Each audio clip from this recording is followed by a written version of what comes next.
Windows 11 is taking a massive leap forward with the latest version to 6H to update. This is not just a small patch, it's a transformation. With over 570 security patches and the revolutionary cloud rebuild feature, Microsoft is redefining how we maintain our systems. Welcome back to the channel. Today, we are performing a comprehensive deep dive into everything to 6H2 has to offer for your PC. But first, what exactly is to 6H2?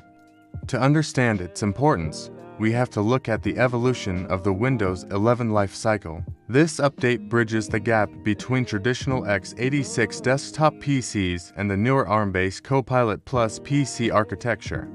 Let's dive into the top 5 features.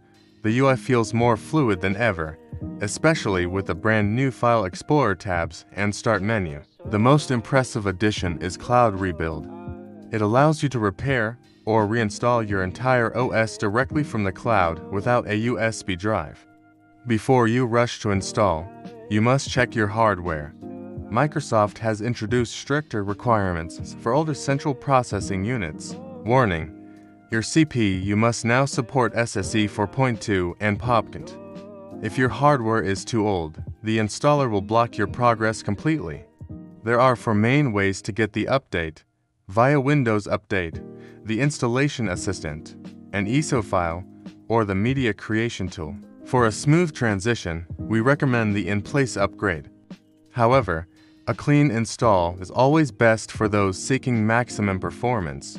If you encounter errors like blue screens or driver conflicts, refer to this troubleshooting grid to find quick fixes for common issues. Overall, Windows 11 to 6H2 is a solid update, earning a 4.5 out of 5 stars for its security and cloud features.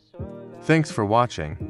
Make sure to hit that subscribe button for more tech guides, and let us know your thoughts on 6H2 in the comments.